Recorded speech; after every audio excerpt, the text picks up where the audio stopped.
Alrighty, hello everybody, and thank you for tuning in to this iteration of the Konoha Companion. My name is Joshua, and I'm your Konoha Companion. And on this episode, we're going to be covering Season 1, Episode 9 of Naruto, entitled Kakashi, Sharingan Warrior. A quick rundown of what happened last time when it all ended.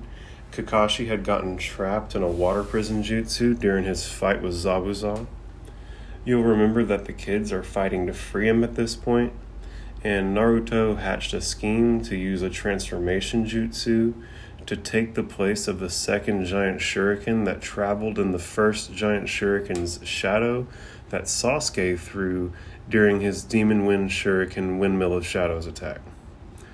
The episode ends as Zabuza dodges the second giant shuriken, and then that shuriken turns into Naruto, and Naruto throws kunai at Zabuza, right? And the screen literally freezes as the kunai are flying through the air away from Naruto.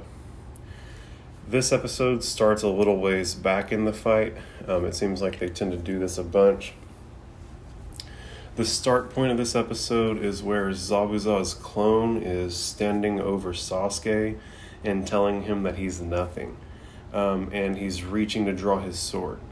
At this point, Naruto yells, "Stop right there," and he busts out his Shadow Clone Jutsu. This stops Zabuza's clone, who remarks, "Oh, Shadow Clones, and there's quite a few of them." The Narutos all simultaneously yell, "Here we go," and draw their kunai, and they all attack at once and dogpile Zabuza's clone to the point that you can't even see him anymore. Zabuza's clone yells and flexes and busts out of there and sends all of the Narutos flying away. Tazuna, obviously shocked by this display, remarks, "His skills are too advanced. He's too powerful. There's no way to defeat him." Naruto, while flying away from Zabuza, yells, "I'm not giving up. I've still got this." And he then yells for Sasuke and throws a folded up giant shuriken, which Sasuke snags out of the air and spins and flexes with. Sasuke thinks to himself, "So that was your plan. Not bad, Naruto."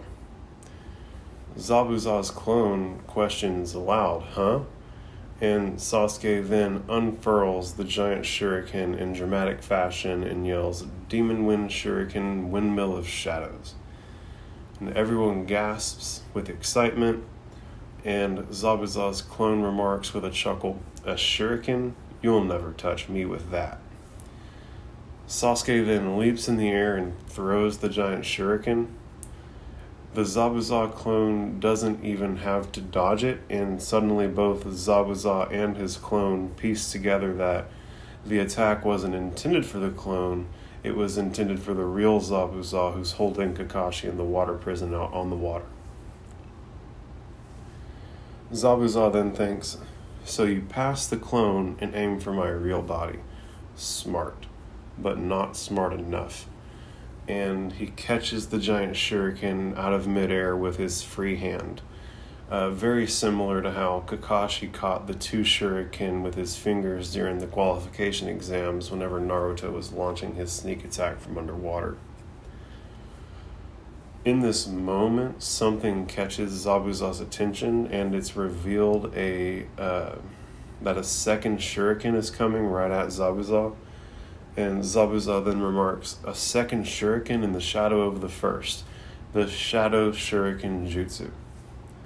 Sakura thinks the second shuriken is on target and he can't catch this one, which, he has the other shuriken in his hand. I don't know why he wouldn't be able to just drop that one and catch the other one, but, at this point he's occupied, right? Both of his hands are occupied. One's holding Kakashi in the prison, one's holding on to a giant shuriken that he just caught to avoid an attack. Just as the giant shuriken is about to hit Zabuza, he leaps over the shuriken and never breaks the water prison jutsu. And he yells excitedly, "I told you a shuriken can't touch me." And Sakura thinks he dodged it. And Sasuke grins, and suddenly the shuriken turns into Naruto. And Zabuza yells, "What?" And Naruto exclaims, "Eat this," and throws several kunai at Zabuza. And with this, we're officially back at the point where we left off last episode. The title screen comes in, and it's Naruto reading Kakashi, Sharingan Warrior. The beat drops, and the kunai rapidly approach Zabuza, and Zabuza has to pull his hand out of the water prison to avoid the attack. This effectively breaks the water prison jutsu, freeing Kakashi. And it shows the kunai just barely grazing Zabuza's face. It actually drew blood. And this makes Zabuza furious, right? He just got hit by a thrown ninja weapon. That's, something he didn't think was going to happen for sure. He begins to spin the giant shuriken around his hand and yells to Naruto, "I'll destroy you." He goes to throw the shuriken at Naruto, and Kakashi comes in and blocks the attack with his arm in hella badass fashion. Now, this didn't chop his arm off because he has the equivalent of hand and wrist ninja headbands, right? They're metal plated little headbands, and that's what it all catches on. So it's not like he has mega dense bones or anything. He just has the appropriate armor to block an attack like this in this way. Zabuza's eyes widen and he gasps, and Sakura excitedly exclaims, "Kakashi Sensei!" And Naruto lands in the water and breaches back up and with a huge smile. And Kakashi remarks, "Naruto, that was an excellent plan. You've really grown, haven't you?" And Naruto laughs really big and remarks, "I knew I couldn't beat him with my shadow clones. That was just to distract him.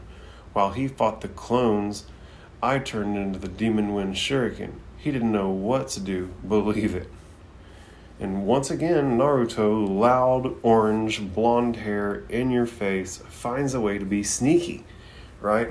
How is he walking around in a bright orange jumpsuit, yet he finds a way to be sneaky? And it's through this blunt force, right? He misdirects his opponent's attention with these shadow clones, and then he pulls off something sneaky on the back end. And this has been a consistent theme throughout the series so far. So it's really neat to see how this loud, obnoxious kid who isn't sneaky at all manages to do sneaky things and get the leg up on his opponents.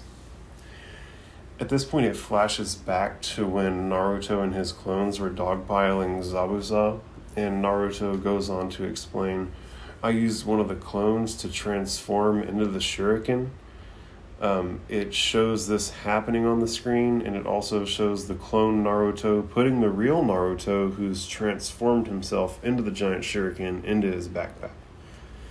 Naruto continues, "When I threw it to Sasuke, it looked like a real shuriken." And so at this point, just so everybody follows, Naruto threw a shadow clone jutsu, made a whole bunch of shadow clones. They were all dogpiling. And during all of that, the real Naruto turned into the shuriken and had one of his shadow clones stuff his real self in the backpack. And the shadow clone version of Naruto threw his real self, who was transformed into the form of the shadow clone, to Sasuke.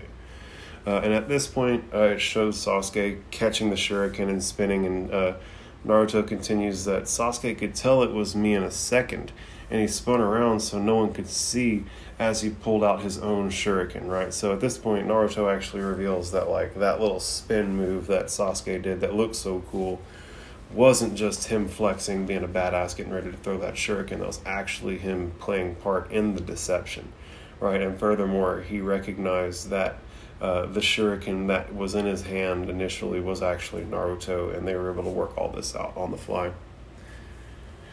Naruto then goes on to explain, now there were two shuriken, and one was real and one was me, and it then shows Sasuke throwing the two shuriken, and Naruto goes on to explain, I hid in the shadow of the real shuriken, and my target was the real Zabuza. Of course, I know that I can't fight Zabuza myself. That wasn't in the game plan. I just wanted to get in there and break up his water prison. I didn't know his clone would be wrecked up too. Ha, that was a bonus. Believe it. And, Naruto played Konoha Companion for me there, right? Like, all I had to do was read his dialogue. Hell, I should have just kept reading instead of offering what I had to offer, because Naruto effectively covered it all. Maybe not in as great a detail, but definitely provided a little bit of explanatory dialogue there. It's pretty neat how him and Sasuke worked together to trick Zabuza on multiple levels, right? Like, there were several layers of deceit involved in that. And while that it took all of this just to get him knocked off balance enough to make him take his hand off of the water prison, right? Like, damn, you would think he put in all that work, he'd be like a kill strike, but no, it's just to get his hand like out of this sphere of water. Sasuke smirks and says, "Don't brag, you just lucked out." Tazuna chimes in, "The whole thing was just a fluke." And I love that the boys gotta give him a hard time, right? The dude just legit saved Kakashi from certain death, and all Sasuke and Tazuna can do is think to talk shit and call him lucky and not give him any credit where it's due. And to me, this is wholesome, right? I grew up playing sports with the boys, and, shit talk is one of those things where, guys do it as a bonding thing, and these guys are doing that right here, right? Like, they're giving him a hard time. It's all wholesome. Sakura thinks to herself, you can call it a fluke, but their teamwork was flawless. They knew what to do without even talking about it. Most of the time they act like they hate each other, and yet they're a perfect team. So she alludes to what I was just saying as well. But also Sakura needs to give herself some credit too, right? Just because she's not the one doing the flashy stuff doesn't mean that she didn't play her role. Naruto and Sasuke both got to do their due because Sakura was holding it down and protecting Tazuna the whole time, right? So, like, she's got her priorities right, and she's doing a good job. Don't make any mistake about it. At this point, it takes us back to Zabuza and Kakashi, where Zabuza remarks, "I got distracted and lost my grip on the water prison." And Kashi responds, "Don't flatter yourself. You weren't distracted. You were forced to let go." Sasuke and Naruto both let out a little chuckle of satisfaction. And Kakashi continues, "Your technique worked on me once, but it won't work again. So what's it gonna be?" And Kakashi and Zabuza have a little standoff that goes on for a little while. And everyone looks on with anxiety and anticipation. And Sasuke looks over at Sakura and tells her, "You know what to do." And they both step in closer to protect Tazuna. Zabuza then laughs and folds all the blades of the giant kunai so that he can generate more force, and starts to push the blades into Kakashi's forearm where he's blocking. They struggle for a second or two, and Kakashi swipes the shuriken away and sends it flying. And Kakashi and Zabuza both leap away from each other, right? In midair, Zabuza starts throwing several hand signs, and it depicts Kakashi locking his Sharingan eye on him, and they land, and Zabuza continues throwing his hand signs and saying a chant. And at this point, it shows Kakashi throwing the exact same hand signs, making the exact same chant. And then it shows them both throwing the signs, and they kind of start to overlap, and it shows that Kakashi is perfectly mirroring him, right? It isn't even a split second later. It's exactly at the same moment. They both finish throwing their hand signs and simultaneously, and the water between them starts to tremble. And all at once, Kakashi and Zabuza yell water-style, water dragon jutsu. And two big water dragons emerge out of the water, both with glowing yellow eyes, and the two dragons swirl around each other in a double helix pattern and ultimately crash into one another, negating each other, right?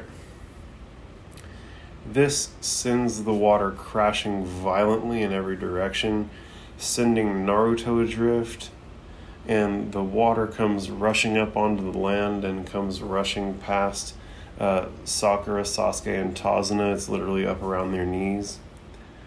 And the two water dragons continue to fight, and Sasuke thinks, wow, so many hand signs, and he mirrored them all perfectly, instantly. Sakura exclaims, what are they doing? Is that a ninjutsu? And on that note, wow, right? These fools made water dragons. We haven't seen anything like that at this point. This is pretty out of this world that these guys are like literally able to make these big dragons that'll go fight for them, and they're out of water and stuff. It's a wild deal. And what a useful ability the Sharingan is, the way they're able to mirror all of what Zabuza's doing. That's hella useful, right? It's like a straight up neglect your opponent's jutsu tool at any time you need it.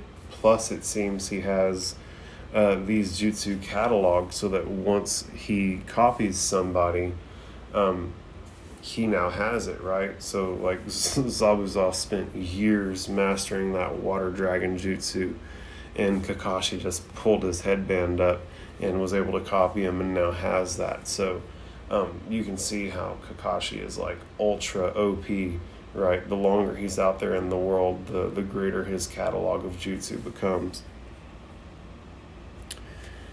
Back to the episode, Naruto finally pops back up out of the water and he's treading water, and it shows Kakashi and Zabuza blades locked in a stalemate, fighting beneath the water dragons. And Zabuza thinks to himself, something isn't right. And he flashes back to when Kakashi was copying his hand signs, and he goes on to think, the Sharingan can comprehend and replicate the enemy's technique. However, both jutsu occurred simultaneously. Could he? And he kind of drifts off, and in this moment it cuts away to reveal a figure watching all of this transpire from a nearby tree, right? So now there's a whole other piece on the chessboard, right, that isn't, we don't know what the deal is with this person. They're just watching off to the side, and we haven't really gotten a good look, but we know they're there at this point. Zabuza continues to think, could it be? And Kakashi and Zabuza separate. As they separate, it gives us another flash of the person watching all of this, and it shows they have a mask on, but you can only see the bottom third of the mask, right? But now we know that this is a masked figure. When Kakashi and Zabuza land, they begin to run a counterclockwise circle around each other at the same speed and direction. They then stop simultaneously and throw a hand sign, and Zabuza has just a moment of panic, right? Because he's like, quit copying me, right? Like, Kakashi's literally copying him perfectly every time he tries to do anything. In this moment, Tazuna remarks, he's not just following, he moves the same way at the same time, right? So even Tazuna, someone who like isn't a professionally trained ninja, is like, wow at what he's witnessing Kakashi do. Sakura follows that up by asking how Kakashi could possibly be doing that. It goes back to the standoff between Kakashi and Zabuza thinks to himself, my movements, it's as if he knows what I'm, and Kakashi chimes in, going to do next. And Zabuza really starts freaking out at this point, right? Like, Kakashi just finished his sentence that was in his internal dialogue. Zabuza is like visibly sweating. He's worked up a nervous sweat, and his eyes have widened even more. And he thinks to himself, what? Is he reading my mind as well? And it zooms in on Kakashi's Sharingan. And Zabuza wearily throws a hand sign and thinks to himself, he looks at me with that eye. And Kakashi chimes in, it makes you furious, doesn't it? And so this is now twice where Kakashi has like remarked on what Zabuza is thinking as though they're having a dialogue. And Zabuza throws another hand sign and laughs. All you're doing is copying me like a monkey. And him and Kakashi say at the same time, you can't beat me with cheap tricks, I'll crush you. And Zabuza grunts and his eyes widen even more, and this obviously has Zabuza just shook, right? The 3 previous thoughts that he's had, Kakashi has either finished it or remarked on it before he was able to finish it, right? So this, like, Kakashi is legit in Zabuza's head right now. Zabuza starts casting hand signs even faster in panic. He goes, when I finish with you, you'll never open that monkey mouth again. And in this moment, a shadowy figure begins to materialize behind Kakashi. And Zabuza sees this and confusedly thinks to himself, what's that? And the figure materializes fully into a Zabuza clone. And this shocks Zabuza, right? And he exclaims internally, it's me. But how? Is this his illusion jutsu? And the screen zooms in on Kakashi's Sharingan eye, and he yells, water-style giant vortex jutsu. And Kakashi's eye widens, and the pattern begins to spin slowly at first, but it gets to where it's spinning super fast. It's literally a blur. And Zabuza sees this and just exclaims in shock, what? And the water between them begins to swirl, and a tunnel of water emanating from Kakashi blasts Zabuza and sends him tumbling. And while Zabuza is getting spin cycled in this vortex, he thinks to himself, I was just about to create a vortex, but he created one first. And it shows the vortex, and this thing is huge, right? Like, it's washing trees away, like everything in its path effectively, it's destroying. And Zabuza is swimming in this vortex and thinking, he copies my jutsu before I can even do it. I can't keep up. And the vortex washes him away. And the vortex goes on for a way, blasting away earth and legit everything in its path. I mean, this is, like, I thought the dragon jutsu was badass, but, like, this vortex is, like, obviously a more badass thing than the dragon, and the dragon blew my mind, right? So, like, we're like 2 layers deep on, like, holy shit, this is dope on my end, right? It's really, really neat to see this stuff going on, right? Like, where do you even come up with some shit like this, right? It's very novel and fun. The shockwave that the vortex generates throws water and debris everywhere, causing the squadlings to have to cover their face and like lean away, right, bracing for the shockwave. Naruto, still in the water, is just getting washed around by the waves, doing his best to keep his head above water. The waves wash him on land, and he grabs a branch as the water recedes, and he looks up, and it shows the person who had been watching this all transpire from the side, who was only revealed a while ago, and he disappears in what can only be described as a whirlwind, right? There's like slashing wind looking stuff that kind of swirls around him, and then he just vanishes, right? And as the water vortex slows down, Tazuna gets slammed, or not, excuse me, not Tazuna, Zabuza gets slammed against a tree, and the water recedes. And just in this moment, whenever he gets slammed against the tree and the water begins to recede, several kunai come flying in and stab him all over, right? Like each arm, each leg, and a couple other spots maybe. And it pans up, and Kakashi is squatted on a tree branch in the tree and announces, "You're finished." Right? So at this point, Kakashi matched his water dragon jutsu and negated it. And then he hit Zabuza with the water vortex jutsu, before Zabuza was even able to execute the jutsu, and that was what Zabuza was intending to do. And now he's got him pinned up. He's like literally got him stuck to the tree with kunai. And Zabuza is so shocked by all of this that all he can think to do is ask Kakashi, "How? Can you see into the future?" And Kakashi responds, "Yes, this is your last battle ever." And he raises his kunai. And what a fucking badass, man. Like, Kakashi, got caught, maybe got caught lacking a little bit. Admitted that Zabuza was more powerful than he expected. But obviously, once he got out of that water prison jutsu, he was clearly outmatching Zabuza once he started taking him serious the way he needed to be taken serious.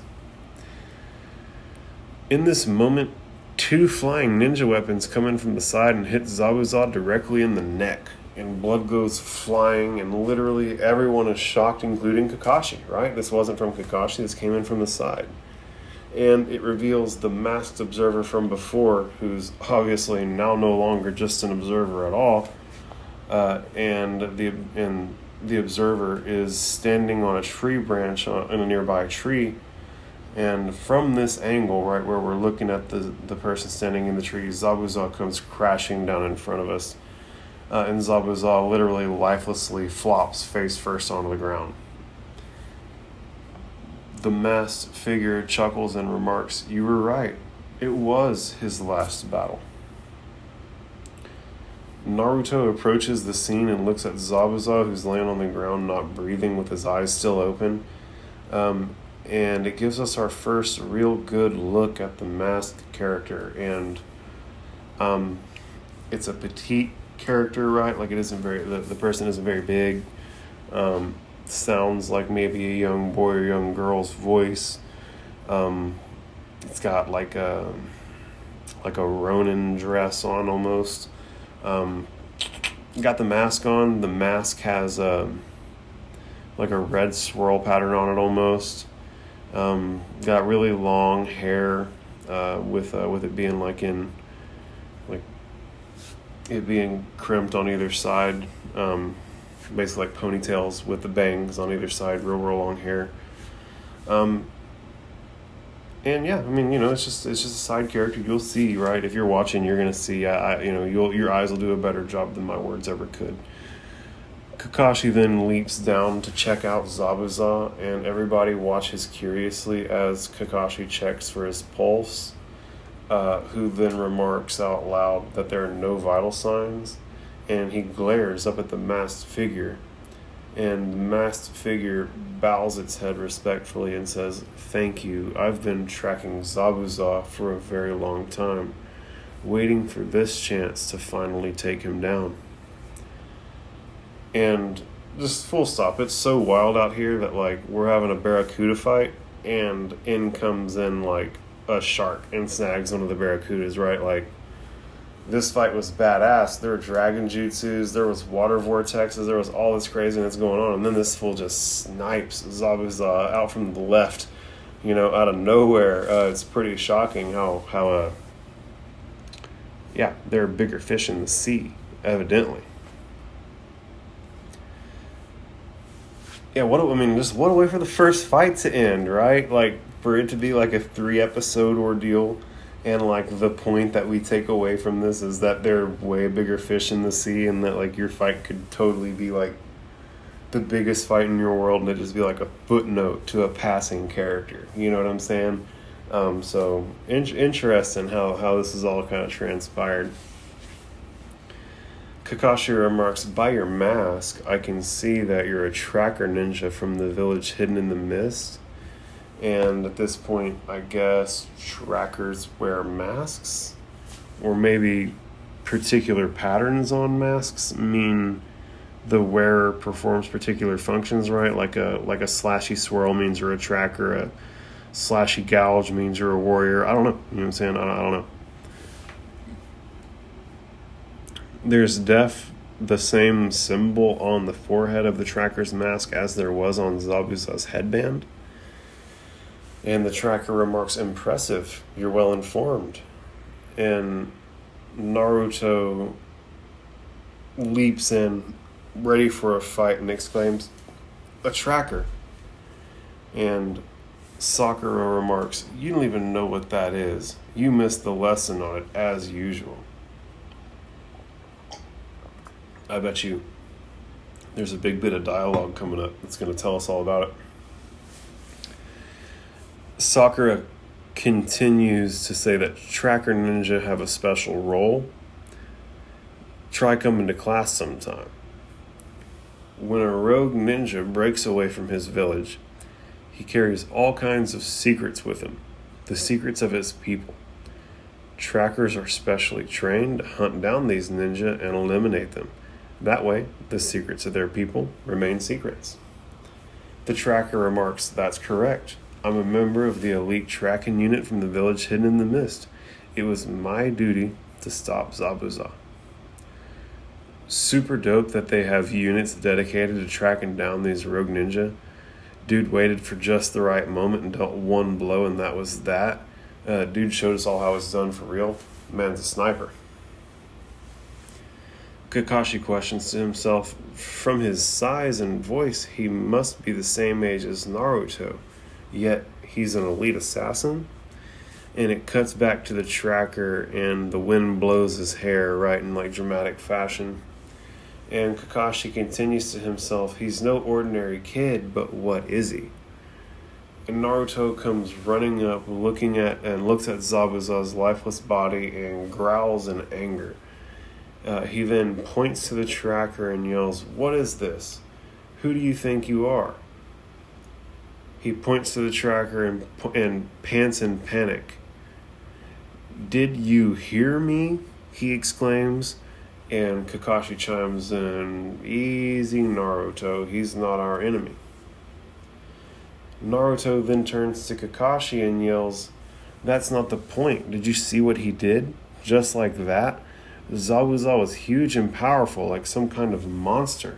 And this kid who's no bigger than me, he brought down Zabuza with one move like it was nothing. I mean, what does that make us? We're just fumbling around. We don't know anything. How can I accept that?" And Kakashi walks up and offers as he leans in, "Well, even if you don't accept it, still, it did happen." He then puts his hand on Naruto's head and continues, "In this world, there are kids who are younger than you and yet stronger than me." Sasuke and Naruto both groan at the thought of this, knowing they fall pretty low on the totem pole. And we know that Naruto's whole thing is being the greatest, right? It's wild to think that there are bigger fish than Kakashis. There are bigger fish than the Kakashis of the world, and they can be like Konohamaru's age, right? Could you imagine a kid younger than Naruto swinging and banging harder than Kakashi Sensei? Like, I want to meet that kid. That's going to be an interesting... Maybe we did just meet that kid. You know, maybe that's the tracker and we just don't know yet. But it's wild to think that that's the world we're living in right now. Naruto looks up at the tracker, and the tracker waves their hand and with a whirlwind vanishes and suddenly appears at Zabuza's body. He squats down and picks up Zabuza's corpse and offers, "Your struggle is over for now. I have to deal with the remains. There are many secrets in this body. They must not be allowed to get into the wrong hands. Please excuse me. Farewell." And the tracker throws a hand sign with their free hand and disappears along with Zabuza's corpse. And Naruto yells, "They disappeared. Captain Obvious." And Kakashi groans and lowers his headband, and Naruto runs in the direction of where the tracker was, and Kakashi tells him, "He's gone, Naruto." Naruto again growls in frustration and offers, "What are we doing here?" He drops to his knees and starts punching the ground in frustration. And he repeats as he's punching the ground, "What are we doing here? We're nothing. I can't believe it." And he just keeps thrashing the ground, and the rest of the squad looks on. And Sakura even, says kind of with concern, "Naruto," and, clearly feeling for her squadling in this moment. And Kakashi walks up and grabs Naruto's arm and offers, "As ninja, the things we encounter are never easy. Save your anger for the next enemy. And he lets go of Naruto's arm, and Naruto lets out a sigh and slumps over. And Kakashi turns to the rest of the party and announces, "We haven't completed our mission yet. We still have to get the bridge builder to his bridge." And Tazuna lets out a huge laugh and exclaims, "Sorry I caused all this trouble for you, but you can rest at my house when we get to the village." Kakashi yells, "All right, let's get a move on." And he takes 2 steps and falls flat on his face. Everyone freaks out and runs up and starts checking on Kakashi. And Naruto exclaims, "Kakashi Sensei," and the screen fades to black, and it's the end of the episode, right? That was a neato episode. It's frustrating to see how upset Naruto got learning where he really falls in the totem pole. Hopefully he responds to this in a positive way and it triggers some real growth in him, right? Like maybe now that he knows what the spectrum really looks like, he'll start working harder because he knows what there is out there to be attained. Or maybe he'll start cheating, or who knows, right? Who knows how these guys are going to respond to this, but it's definitely evident that Naruto really doesn't like that there are more capable ninja out there, especially more capable ninja that are his same age, right? This is now 3 episodes in a row where the episode has ended with Kakashi in a compromised position. I mean, hell, Kakashi might be dead right now. Like, he might have been poisoned at some point throughout that fight, and he just bit the dust from the poison, and now we're just now figuring it out. There's always a lot of cloak and dagger misdirection with this stuff, and so there's no real telling, but, I mean, he had 2 episodes in a row where he was locked in the water prison, and now it's the 3rd episode in a row where he's in a compromised position by being effectively lifeless or gimp on the ground. I love that we got introduced to tracker ninjas, right? Last episode, or the episode before that, we kind of got introduced to the concept of rogue ninja, right? These guys can go out and become kind of solo entrepreneuring ninjas who, sell their services to the gatos of the world, and these villages kind of maintain accountability within themselves by having the trackers go out and track down the rogue ninja that come out of their village, right? And we just experienced that, and again, I think it's really neat how the first big fight that we've had in the whole series ends when a bigger, badder fish than any of these guys comes in and ends the fight immediately without anybody even being able to do anything about it, right?